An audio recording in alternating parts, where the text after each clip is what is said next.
And today, following through on this review, I want to set out 3 fundamental changes that we're going to deliver. First, we are moving to warfighting readiness as the central purpose of our armed forces. When we are being directly threatened by states with advanced military forces, the most effective way to deter them is to be ready. And frankly, to show them that we're ready, to deliver peace through strength. Now, Britain has the finest servicemen and women in the world. We're showing them the respect that they deserve by delivering the biggest armed forces pay rise in 20 years, and by pledging today that we will end the hollowing out of our armed forces. We'll build a fighting force that is more integrated, more ready, more lethal than ever, backed by a stronger strategic reserve, fully trained and ready to mobilize at any time. Second, everything we do will add to the strength of NATO.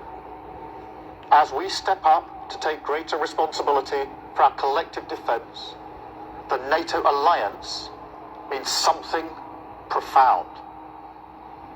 That we will never fight alone. It is a fundamental source of our strategic strength. That's why our defence policy will always be NATO first, something that's written through this review. The transformation we are driving in our defence must add up to Britain's biggest contribution to NATO since its creation, so that when we're building new capabilities at home, we are making our allies safer too, strengthening Europe and strengthening our bridge to the US as Britain's first partner in defence. Third, we will innovate and accelerate innovation at a wartime pace, so we can meet the threats of today and of tomorrow as the fastest innovator in NATO. Now, this doesn't mean replacing people or hardware. Quite the opposite. It means learning the lessons of Ukraine, which I've discussed many times with President Zelensky, to ensure that every capability we have works seamlessly together. Drones, destroyers, AI, aircraft, each different branch of our armed services fully integrated to create an army which is 10 times more lethal by 2035. And in delivering all of this, we are more ambitious than ever for the change it can bring. To deliver not just security for our country, but renewal too. After the Cold War, many nations cut defence spending, freeing up public funds, creating what was called a peace dividend, which people felt in their public services and in the quality of their lives. Faced with new circumstances today, we must deliver for working people again, to seize now a defence dividend for the British people, using this moment to drive jobs and investment throughout the country, like here in Govan, providing local opportunities, skilled work, community pride, ensuring that everyone across the United Kingdom has a role to play in this effort, yes, but also that everyone has a stake in its success. I want to spell this out very simply. To achieve this, we're going to build, we're going to use this investment and this once-in-a-generation reform to drive renewal up and down the nation, creating new jobs, creating skills and opportunity, driving huge growth in industrial capacity.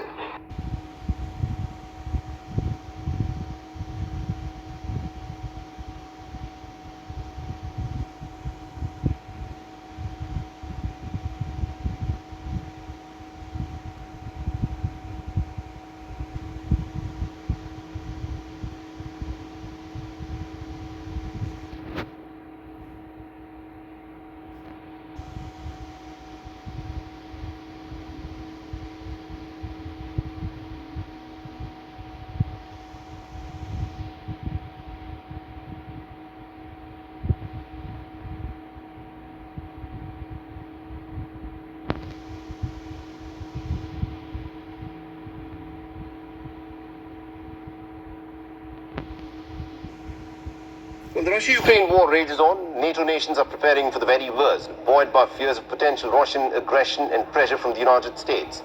NATO members, including Germany, Latvia, Poland, and even the United Kingdom, are scrambling to bolster their defense spending. From Germany deploying troops abroad for the first time since the Second World War, to Poland announcing it will spend about 5% of its GDP on defense, the West is gearing up for a scenario like no other. Now, in the latest, Germany's defense chief has warned that Russia could attack NATO within the next 4 years, citing a record-high production of military equipment by Russia. Now, Germany's defense chief has claimed an attack on the Baltic and NATO members could be as early as 2029. And this warning comes just days after Germany stationed a full brigade in Lithuania, which marks the first time since the Second World War that a German brigade has been permanently deployed outside of Germany. Although Germany has maintained troops in Lithuania, which borders Russia and Belarus since 2017 as part of the NATO's eastern flank defense, the new brigade represents a significant escalation in its engagement.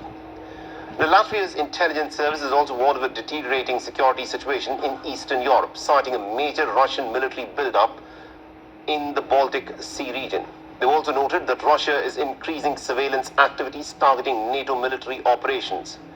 Poland, which shares a 500-mile border with both Russia and the Kremlin ally Belarus, has been ramping up its defenses. This year, Prime Minister Donald Tusk called on all Polish men to begin military training, sending a stern message to both Russia and the United States. Now, the United Kingdom's Prime Minister Keir Starmer declared that the United Kingdom will build new nuclear-powered attack submarines and will prepare its army for the possibility of a war in Europe. First, we are moving to war-fighting readiness as the central purpose of our armed forces.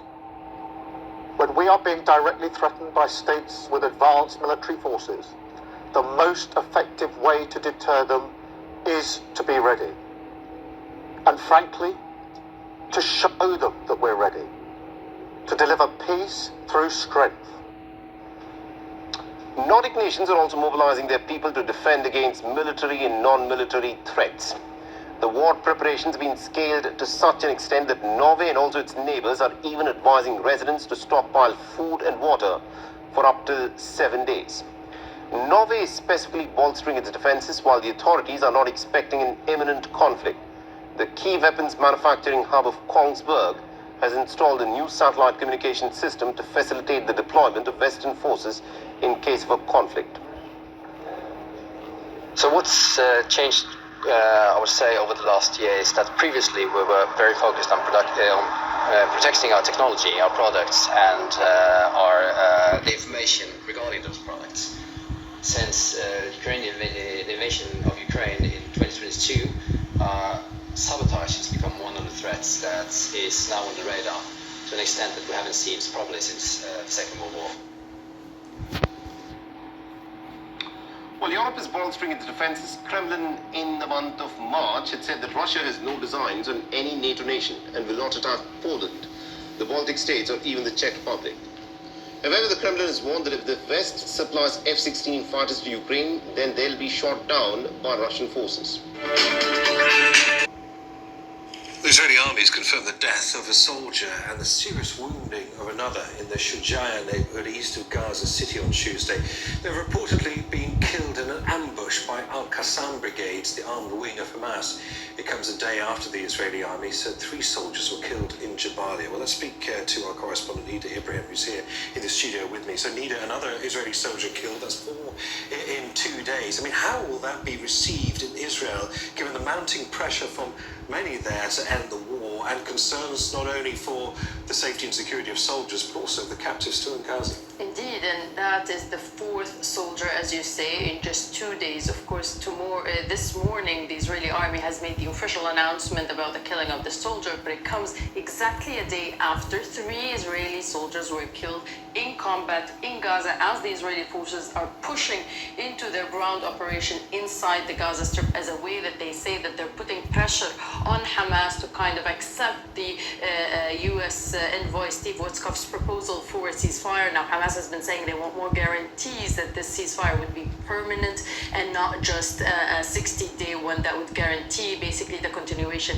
of the end of the war. But as you see here, Israel is not really finding it easy to push forward inside Gaza, and 4 soldiers in 2 days is also mounting pressure on the government that has already been struggling, not only because of the pressures of how many soldiers have been wounded, how many have been announced traumatized, so basically they cannot be called as reservists, but also because there are families of captives who are saying, not only are we losing time now with captives being subject to danger because of the Israeli military pressure inside Gaza, but there are also concerns that they might lose even more captives as these soldiers are crossing further into the Gaza territory. And regarding pressure on the government, there's also pressure coming from within Israel, from the ultra-Orthodox community as well. Tell us more. Yes, the ultra-Orthodox community, now represented in the Knesset, the Israeli parliament, in 2 parties, have been saying that they want to draft a law to